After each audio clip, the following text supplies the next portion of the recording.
ഇന്ത്യയിലെ തന്നെ ആദ്യത്തെ 50 കോടി കയറുന്ന ബ്ലാക്ക് ആൻഡ് വൈറ്റ് സിനിമ എന്ന റെക്കോർഡ് അങ്ങനെ നമ്മുടെ ഭ്രമയുഗത്തിന് കിട്ടിയിരിക്കുകയാണ്. എനിക്കൊരു മലയാളി എന്ന് പറയുമ്പോൾ തന്നെ അഭിമാനം ഉണ്ടട്ടെ ഈ ഒരു ഭ്രമയുഗത്തിന്റെ കാര്യം ആലോചിക്കുമ്പോൾ. കാര്യം അതൊന്നും പറഞ്ഞാൽ അതൊരു കൊമേഴ്ഷ്യൽ പടമല്ല. പക്ഷെ എന്നിട്ടും കൊമേഴ്ഷ്യൽ പടമല്ല, അത് പോരാതിന് ബ്ലാക്ക് ആൻഡ് വൈറ്റ് പടമാണ്. ഈ പടം ഇറങ്ങുന്നതിന് മുമ്പ് തന്നെ എല്ലാവരും പറഞ്ഞു വെച്ചൊരു കാര്യമാണ്, ഞാനടക്കം പറഞ്ഞൊരു കാര്യമാണ്. ഈ ബ്ലാക്ക് ആൻഡ് വൈറ്റ് എന്ന് പറഞ്ഞു കഴിഞ്ഞാൽ അത് എനിക്ക് എത്രത്തോളം അത് വർക്ക് ആവുമെന്നൊന്നും അറിയില്ല. കാര്യം ഇപ്പൊ നമ്മൾ നോക്കിക്കഴിഞ്ഞാൽ ഈ റീലും അതും ഇതൊക്കെ കണ്ടിട്ട് തന്നെ നമ്മുടെ ആ ഈ അറ്റൻഷൻ സ്പാനൊക്കെ എല്ലാവരും പോയിരിക്കുകയാണ്. ആ ഒരു സമയത്താണ് ഇതേപോലെ ബ്ലാക്ക് ആൻഡ് വൈറ്റ് ആയിട്ടുള്ള ഒരു പടം തന്നെ. അപ്പൊ അത് എങ്ങനെ വർക്ക് ആവും എന്നൊക്കെ ഞാൻ ചോദിച്ചതാണ്. പക്ഷെ ആ പടം ഇറങ്ങി കഴിഞ്ഞിട്ട് തിയേറ്ററിനകത്ത് എൻ്റെ പൊന്നോ അതുണ്ടാക്കിയ ആ ഒരു എഫക്റ്റ് ഉണ്ട്. കാര്യം ഈ ഒരു വർഷം കണ്ടതിൽ തന്നെ, ഈ ഒരു വർഷം ഒന്നല്ല, ഈ അടുത്തൊന്നും ഞാൻ ഇങ്ങനത്തെ ഒരു എഫക്റ്റ് എനിക്ക് തിയേറ്ററിൽ നിന്ന് കിട്ടിയുള്ള. കാര്യം അമ്മാതിരി ഒരു ഗംഭീര എഫക്റ്റായിരുന്നു എനിക്ക് ഈ തിയേറ്ററിൽ നിന്ന് ഭ്രമയുഗം കാണാൻ പോയപ്പോൾ കിട്ടിയത്. അപ്പൊ ഇത്രയും കിഡിലനായിട്ട് ഒരു പടം മേക്ക് ചെയ്ത് വെച്ചിട്ട് അതൊരു എക്സ്പെരിമെന്റൽ മൂവിയാണ്. അപ്പൊ അങ്ങനെയുള്ള ഒരു മൂവിക്ക് 50 കോടിയൊക്കെ കയറാന്ന് പറഞ്ഞാൽ അത് ചില്ലറ കാര്യമല്ല.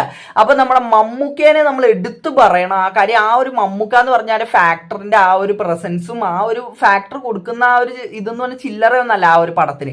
അത്രത്തോളം അത്രയും ഇവിളായിട്ടുള്ള ഒരു ക്യാരക്ടറാണ് അതിനകത്തുള്ളത്. അപ്പൊ അങ്ങനെയുള്ള ഒരു ക്യാരക്ടർ എടുക്കാൻ കാണിച്ച ഒരു മനസ്സും ഒരു സൂപ്പർ സ്റ്റാറാണ് ഈ മമ്മൂക്ക എന്ന് പറഞ്ഞത്. അപ്പൊ പുള്ളി അങ്ങനത്തെ ക്യാരക്ടേഴ്സ് ഒക്കെ എടുക്കാൻ കാണിക്കുന്ന ആ ഒരു മനസ്സും അതേപോലെ പുതിയ പുതിയ ഡയറക്ടേഴ്സിനൊക്കെ പുള്ളിക്കാരന് ഈ ചാൻസ് കൊടുക്കുമല്ലോ, അതെന്നൊക്കെ പറഞ്ഞാൽ നമ്മൾ അപ്രീഷിയേറ്റ് ചെയ്യേണ്ട കാര്യം തന്നെയാണ് ഈ മമ്മൂക്കേനെ. ഇപ്പൊ പല ഫാൻസും വെറുതെ കിടന്ന് ഓരോന്നിന് വേണ്ടി അടി ഉണ്ടാകുന്നുണ്ട്. കാര്യം ഈ പടമല്ല അടിപൊളി, ഞങ്ങളുടെ പടമാണ് അടിപൊളി എന്നൊക്കെ പറഞ്ഞിട്ട് വെറുതെ കിടന്ന് പറയുന്നുണ്ട്. എന്തിനാണ് ഇങ്ങനെ കിടന്ന് കരയുന്നതെന്ന് എനിക്ക് മനസ്സിലാവുള്ള. കാര്യം ഇപ്പൊ ഈ ഒരു ഭ്രമയുഗം ആണെങ്കിലും ഏത് പടമാണെങ്കിലും വിജയിക്കുന്ന പടങ്ങളുടെ കാര്യമാണ് ഞാൻ പറയുന്നത്. ഇപ്പൊ ഭ്രമയുഗം തന്നെ എടുത്തു കഴിഞ്ഞാൽ അത് 50 കോടി കയറി. അതെന്ന് പറഞ്ഞാൽ നമുക്ക് മലയാളികൾക്ക് തന്നെ അഭിമാനിക്കാൻ പറ്റുന്ന ഒരു കാര്യമല്ലേ. കാര്യം മലയാളത്തിൽ നിന്നൊരു പടമാണ്, ഇത്രയും കിഡിലൊരു പടം നമുക്ക് ഇന്ത്യനകത്ത് തന്നെ ഇങ്ങനെ ഒരു പടം വന്നിട്ടുണ്ടാന്ന് അറിഞ്ഞൂടാ. ഇപ്പൊ നമ്മൾ വേറെ കുറെ അടിപൊളി പടങ്ങളൊക്കെ ഇന്ത്യനകത്ത് വന്നിട്ടുണ്ടെങ്കിലും കാര്യം ഇമാതിരി ഒരു കിഡിലൊരു പടം ഇന്ത്യനകത്ത് തന്നെ മിക്കവാറും ഇത് ടോപ്പായിട്ട് തന്നെ വരാൻ സാധ്യതയുണ്ട്. കാര്യം ഇപ്പൊ നമ്മൾ നോക്കണമെങ്കിൽ പല ഇപ്പൊ തമിഴിൽ നിന്നാണെങ്കിലും ഹിന്ദിയിൽ നിന്നൊക്കെ ആണെങ്കിലും റിവ്യൂകളൊക്കെ ഞാൻ കണ്ടുനോക്കിയായിരുന്നു. അപ്പൊ അവരൊക്കെ അടിപൊളി തന്നെയാണ് ഈ പടത്തിനകത്ത് പറയുന്നത്. എല്ലാവർക്കും ഒരു യൂണിവേഴ്സൽ സ്റ്റഫ് പോലത്തെ ഒരു സംഭവമായിട്ടാണ് എനിക്ക് ആ ഒരു സംഭവം കണ്ടപ്പോഴത്തേക്കും തോന്നിയത്. അപ്പൊ ഈ ഒരു പടത്തിനകത്ത് നെഗറ്റീവ് പറയുന്ന ആൾക്കാർ, അതായത് ഇപ്പൊ പടം ഇഷ്ടപ്പെടാത്തവരും ഉണ്ടാവാട്ടാ. ഞാൻ എങ്ങനെ എല്ലാവർക്കും പടം ഇഷ്ടപ്പെട്ടു അങ്ങനെയൊന്നല്ല ഞാൻ പറയുന്നത്. പടം ഇഷ്ടപ്പെടാത്തവരും ഉണ്ടാവും. പക്ഷേ ഇഷ്ടപ്പെട്ടില്ലെങ്കിൽ ഇഷ്ടപ്പെട്ടില്ല എന്ന് പറയാം. അല്ലാണ്ട് അതിനെ ഈ പടം വന്നതുകൊണ്ട് കാര്യം ആ പടത്തിന്റെ അത്ര ഒന്നും വന്നില്ല ഈ പടം അങ്ങനെയൊക്കെ പറയണതിനോടാണ് ഞാൻ പറയുന്നത്. അപ്പൊ ഈ ഒരു 50 കോടിയുടെ സംഭവത്തിന് ന്യൂസിനകത്ത് വന്നത് നമുക്കൊന്ന് കണ്ടു. വേഷപ്പകർച്ചയിൽ പ്രേക്ഷകരെ ആവേശത്തിന്റെ കൊടുമുടിയിലെത്തിച്ച് മമ്മൂട്ടിയുടെ ഭ്രമയുഗം ആഗോള ബോക്സ് ഓഫീസിൽ 50 കോടി ക്ലബിൽ എത്തിയിരിക്കുകയാണ്. റിലീസ് ചെയ്ത് 11 ദിനം കൊണ്ടാണ് ചിത്രം 50 കോടി ക്ലബിൽ ഇടം പിടിച്ചിരിക്കുന്നത്. പ്രേമലുവിന്റെയും മഞ്ഞുമ്മൽ ബോയ്സിന്റെയും തിയേറ്ററിലെ മികച്ച പ്രതികരണങ്ങളെയും കടുത്ത വെല്ലുവിളികളെയും അതിജീവിച്ചുകൊണ്ടാണ് ഭ്രമയുഗത്തിന്റെ ഈ സുവർണ നേട്ടം. ചിത്രത്തിന്റെ ഈ നേട്ടത്തിനൊപ്പം മമ്മൂട്ടിയും മലയാളത്തിൽ പുതിയൊരു റെക്കോർഡ് സ്വന്തമാക്കിയിരിക്കുകയാണ്. തുടർച്ചയായ 3 വർഷം 50 കോടി കളക്ഷൻ നേടിയ ആദ്യ മലയാള നടൻ എന്ന റെക്കോർഡാണ് മമ്മൂട്ടി സ്വന്തം പേരിലാക്കിയിരിക്കുന്നത്. 2023 റിലീസ് ചെയ്ത കണ്ണൂർ സ്കോഡും 2022 പുറത്തിറങ്ങിയ ഭീഷ്മപർവവും 50 കോടി ക്ലബിലെത്തിയിരുന്നു. ഇപ്പോഴത്തെ 2024 ഭ്രമയുഗം 3ാമത്തെ 50 കോടി ക്ലബ്ബ് മമ്മൂട്ടിക്ക് സമ്മാനിച്ചിരിക്കുകയാണ്. ബ്ലാക്ക് ആൻഡ് വൈറ്റ് ഷെയ്ഡിലിറങ്ങിയ പരീക്ഷണ ചിത്രം ഇത്ര വലിയ കളക്ഷൻ നേടിയത് ആരാധകർക്കിടയിൽ ചർച്ചയായി മാറിയിരിക്കുകയാണ്. ഇങ്ങനെ എന്ത് മനുഷ്യനാണ് ഈ മമ്മൂക്ക എന്ന് പറയുന്നത്. കാര്യം 3 വർഷം അടുപ്പിച്ച് 50 കോടി അടിച്ചേക്കുന്നത് ഇതൊക്കെ ചില്ലറ കാര്യമാണ്. അതായത് ഇപ്പൊ ഫസ്റ്റ് നോക്കുകയാണെങ്കിൽ നമ്മുടെ ഭീഷ്മപർവം അടിച്ച്, അത് കഴിഞ്ഞിട്ട് പിന്നെ കഴിഞ്ഞ വർഷം കണ്ണൂർ സ്കോഡ് അടിച്ച്, അത് കഴിഞ്ഞിട്ട് ഇപ്പതേ ഭ്രമയുഗം. അപ്പൊ ഹാഡ്രിക്ക് അടിച്ചേക്കുന്നതാണ് പുള്ളിക്കാരൻ 50 കോടിനകത്ത്. അപ്പൊ പുള്ളിക്കാരൻ കൺഗ്രാറ്റുലേഷൻ ഒക്കെ ഞാൻ പറയുന്നതാണ്. അപ്പൊ ഈ ഒരു മമ്മൂക്ക എന്ന് പറഞ്ഞ ഈ ഒരു മനുഷ്യനുണ്ടല്ല, ഈ ഒരു മനുഷ്യന്റെ ഇപ്പൊ വന്നിട്ട് ഓരോ പടങ്ങൾ കാണുമ്പോഴും ഞാനൊരു മമ്മൂക്ക ഫാനായി വരുന്നുണ്ടോ എന്ന് എനിക്കൊരു സംശയം ഉണ്ട് കേട്ടോ. ഞാനത് എടുത്ത് പറയാം. കാര്യം ഞാനത് പറയാനായിട്ടുള്ള കാര്യം എന്ന് പറഞ്ഞാൽ ഞാൻ മുന്നേ, അതായത് ഈ ഒടിയനൊക്കെ മുന്നേ ഞാൻ നല്ല കട്ട ലാലേട്ട ഫാനായിരുന്നു. പക്ഷെ ഈ ഒടിയനങ്ങ് കഴിഞ്ഞ് കഴിഞ്ഞിട്ട് പിന്നെ വന്ന ഓരോ പടങ്ങൾ ഇപ്പൊ നമുക്ക് എണ്ണി പറയാൻ പറ്റുന്നത് നമ്മുടെ ലൂസിഫർ പറയാം. അത് പക്ഷെ അതല്ലാണ്ട് ഇപ്പൊ വേറെ നല്ലൊരു പടം പറയാൻ പറഞ്ഞാൽ ഇപ്പൊ നേരുണ്ട്. അങ്ങനെ 1-2 പടങ്ങളൊക്കെ നമുക്ക് പറയാം. അല്ലാണ്ട് ലാലേട്ടന്റെ ആ ഒരു ഗ്രാഫ് നോക്കണമെങ്കിൽ താഴത്തേക്കാണ് വരുന്നത് എന്നും പറഞ്ഞിട്ട് ലാലേട്ടൻ ഇനി നല്ല പടത്തിനകത്ത് അഭിനയിച്ച് വരില്ല എന്നല്ല ഞാൻ പറയുന്നത്. ലാലേട്ടന് എനിക്ക് പേഴ്സണലി എന്നെ സാറ്റിസ്ഫൈ ചെയ്യാനായിട്ട് ലാലേട്ടന്റെ പടങ്ങൾക്ക് പറ്റിയിട്ടില്ല എന്നാണ് ഞാൻ പറയുന്നത്. ഇപ്പൊ എണ്ണി പറക്കിയ ഈ പറഞ്ഞ പടങ്ങളുണ്ട്. പക്ഷെ എന്നാലും നമ്മൾ മമ്മൂക്ക മമ്മൂക്കയുടെ കേസ് നോക്കുകയാണെങ്കിൽ അങ്ങനെയല്ല. പുള്ളി എന്ന് പറഞ്ഞു കഴിഞ്ഞാൽ ഇപ്പൊ ലാലേട്ടന്റെ കേസ് നോക്കിയാൽ പുള്ളി ഓരോ കൊമേഴ്ഷ്യൽ ആയിട്ടുള്ള പടങ്ങളൊക്കെ ആ ഒരു രീതിക്കുള്ള പടങ്ങളാണ് പുള്ളി ചെയ്ത് വന്നത്. ഇപ്പൊ ആ നാറാട്ട്, മോൺസ്റ്റർ, എന്റെ പൊന്നു അതൊന്നും നമ്മൾ പറയല്ല, അതൊക്കെ ആ ഒരു സൈഡിലേക്ക് പോട്ടെ.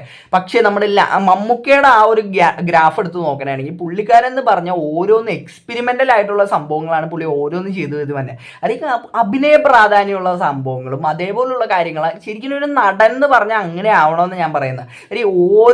ഓരോ ക്യാരക്ടർ കഴിയുന്നതോടും നമുക്ക് ഇമ്പ്രൂവ് ചെയ്യാനായിട്ടുള്ള എവിടെയെങ്കിലും നമുക്ക് ഇമ്പ്രൂവ് ചെയ്യാനായിട്ട് ഒരു ചാൻസ് കിട്ടുമെങ്കിൽ ആ ഒരു ചാൻസ് പിടിച്ചെടുക്കാൻ നോക്കണം. ഇപ്പൊ മമ്മൂക്ക തന്നെ പറഞ്ഞിട്ടുണ്ടെങ്കിൽ എനിക്ക് അഭിനയത്തിനോടൊരു ആർത്തിയാണെന്ന് പുള്ളി പറഞ്ഞിട്ടുള്ള ഒരു കാര്യമാണ്. അപ്പൊ ആ ഒരു സംഭവം തന്നെയാണ്, അങ്ങനെ ആയിരിക്കണം ഓരോ നടനെന്നാണ് എനിക്ക് പറയാനുള്ള കാര്യം. എപ്പോഴും ഇങ്ങനെ ഒരു കൊമേഴ്ഷ്യൽ പടങ്ങളും അങ്ങനത്തെ ഇത് മാത്രം ചെയ്താൽ പോരാ, ഇങ്ങനെ എന്തെങ്കിലുമൊക്കെ എക്സ്പെരിമെന്റ് ചെയ്യുമ്പോഴും ഇപ്പൊ ഈ ഒരു എക്സ്പെരിമെന്റ് സംഭവം ഉണ്ടല്ലോ നമ്മുടെ ഭ്രമയുഗം, ഇതേപോലെയൊക്കെ ചിലപ്പോൾ ഒരു കിടില ഒരു പടമൊക്കെ നമുക്ക് ചിലപ്പോൾ കിട്ടിയെന്നൊക്കെ വരാം, ഇതേപോലുള്ള ഒരു എക്സ്പെരിമെന്റ് സംഭവമൊക്കെ ട്രൈ ചെയ്യുന്നതിൽ കൂടെ. അപ്പൊ അതിനുള്ള ഒരു ചാൻസും കൂടെയാണ് ഇപ്പൊ ഈ മമ്മൂക്കേനെ പോലുള്ള ആൾക്കാർ ഇങ്ങനെ പല പല ഡിഫറെന്റ് ആയിട്ടുള്ള ഡയറക്ടർമാർക്ക് അപ്രോച്ച് ചെയ്യുന്നതൊക്കെ കൊണ്ട് ഉണ്ടാകുന്നത്.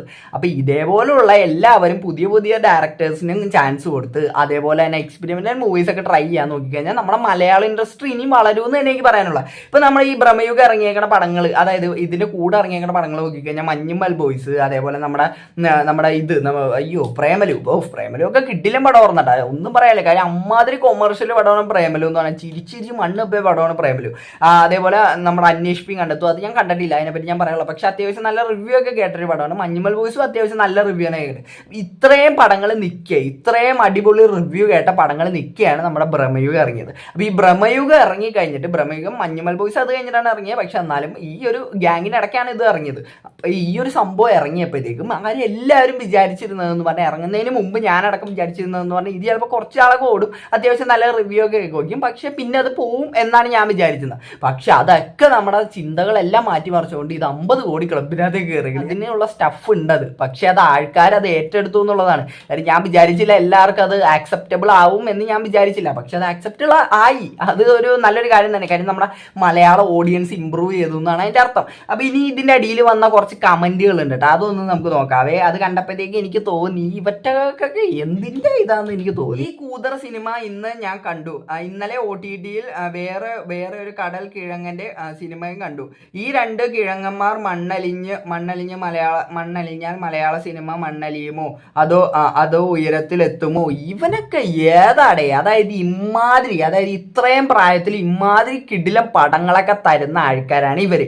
അതായത് ഇപ്പൊ ഞാൻ മമ്മൂക്കേനെ മാത്രമല്ല പറയുന്നത്, ഇപ്പൊ ലാലേട്ടനെ എടുത്ത് നോക്കിയാലും നമ്മുടെ മലയക്കോട്ടെ വാലിബൻ എനിക്ക് ഇഷ്ടപ്പെട്ടില്ല എന്നേ ഉള്ളൂ, കാര്യം ഇഷ്ടപ്പെട്ട ഒരുപാട് പേരുണ്ട്. അപ്പൊ ഇത്രയും അടിപൊളി പടങ്ങൾ നമുക്ക് തരുന്ന ആൾക്കാരാണ് ഇവർ. കാര്യം ഈ ഒരു പ്രായത്തിനകത്ത് ഇവരെയൊക്കെ ഒരു പാഷൻ ഉണ്ടല്ലോ, അതായത് ഓരോരോ പടങ്ങൾ ചെയ്യുമ്പോഴും ഇവരെയൊക്കെ ആ ഒരു പാഷൻ ഉണ്ടല്ലോ. അപ്പൊ ആ ഒരു സംഭവത്തിനെ ഒന്നും കാണാണ്ട് ഇവര് മണ്ണലിഞ്ഞ് എന്തുവാടേ, ഇവന്റെയൊക്കെ ചിന്തയാണ് ഞാൻ ആലോചിക്കണം. അപ്പൊ ഇനി അടുത്തൊരു കമന്റ് നോക്കണമെങ്കിൽ, ഇങ്ങനെ അല്ലാണ്ട് ഇയാൾക്ക് ഒരു റെക്കോർഡ് കിട്ടൂല.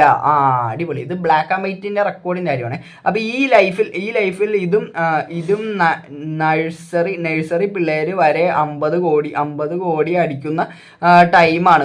നഴ്സറി പിള്ളേർക്കൊക്കെ ഇപ്പൊ അതാണുള്ള പണി. അതിന് തൊട്ട് മുന്നത്തെ ഒരു സെക്ഷൻ നമ്മൾ നോക്കണമെങ്കിൽ എത്ര ചവറ് പടങ്ങളാണ് വന്നത്.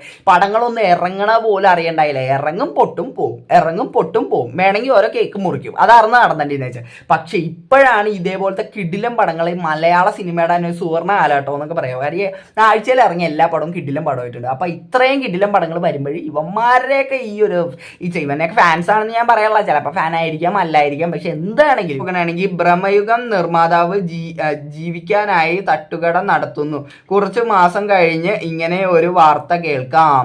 അപ്പൊ ഇതെന്താ സംഭവം നോക്കണമെങ്കിൽ ഇവൻ പറയണതെന്ന് പറഞ്ഞ് ഇനി കുറെ നാൾ കഴിയുമ്പോഴത്തേക്കും ഭ്രമയുഗത്തിന്റെ ഡയറക്ടർ ഇനി തട്ടുകട നടത്തുന്നു, അതെ ഡയറക്ടർ അല്ല, അപ്പൊ നിർമ്മാതാവ് ഡയറക്ടർ തട്ടുകട നടത്തുന്നു എന്നൊക്കെയാണ് അവൻ പറയുന്നത്. അതായത് ഇപ്പൊ 50 കോടി എന്നൊക്കെ വെറുതെ പറഞ്ഞിട്ട് ഇനി കുറച്ചാൾ കഴിയുമ്പോൾ ഇതായിരിക്കും അവസ്ഥ എന്നാണ് അവൻ പറയുന്നത്. എനിക്ക് ഇതിനകത്ത് പറയാനുള്ളതെന്ന് പറഞ്ഞാൽ ഭ്രമയുഗം എന്ന് പറഞ്ഞാൽ അതൊരു എക്സ്പെരിമെന്റൽ മൂവിയാണ്. അതുകൊണ്ട് തന്നെ അത് പ്രൊഡ്യൂസ് ചെയ്യാൻ വരുന്ന ആളെന്ന് പറഞ്ഞാൽ അതൊക്കെ അറിഞ്ഞിട്ടായിരിക്കും വരുന്നത്. കാര്യം ഇങ്ങനെ ഒരു പടമാണിത്. അപ്പൊ ചിലപ്പോൾ അതിൽ നിന്ന് പ്രോഫിറ്റ് കിട്ടാം, ചിലപ്പോൾ അതിൽ നിന്ന് പ്രോഫിറ്റ് കിട്ടില്ല. അപ്പൊ പക്ഷെ ഇവിടെ നമ്മൾ ഭ്രമയുഗത്തിന്റെ കേസിനകത്ത് നോക്കുകയാണെങ്കിൽ അതിൽ നിന്ന് പ്രോഫിറ്റ് കിട്ടി, കാര്യം 50 കോടി കിട്ടി എന്നാണ് പറയുന്നത്. അപ്പൊ ഇങ്ങനെ ആ ഒരു പടം ഹിറ്റായെങ്കിൽ അത് സമ്മതിക്കാണ്ട് വെറുതെ കടന്നിട്ട് ഫ്യൂച്ചറിനകത്തുള്ള കാര്യമൊക്കെ അവൻ മുൻകൂട്ടി പറയുന്നുണ്ട്. അവൻ മറ്റേ ജോത്സ്യനാണെന്ന് തോന്നുന്നത്. അപ്പൊ എനിക്ക് ഇത്തവണ ഇതൊക്കെ കണ്ടപ്പോഴത്തേക്ക് എനിക്ക് പറയാൻ തോന്നി. അപ്പൊ എന്തായാലും ഭ്രമയുഗം ടീമിന് എന്റെ കൺഗ്രാജുലേഷൻ ഞാൻ അറിയിക്കണം. അപ്പോൾ എനിക്ക് എത്ര തന്നെ ഇതിനകത്ത് പറയാനുള്ളൂ. അപ്പോൾ ഈ വീഡിയോ ഇഷ്ടപ്പെടാൻ മാത്രമല്ല ഒന്ന് ലൈക്ക് ചെയ്യുക. അപ്പോൾ എല്ലാവർക്കും അടുത്തൊരു വീഡിയോ കാണുന്നതായിരിക്കും. Tata bye by.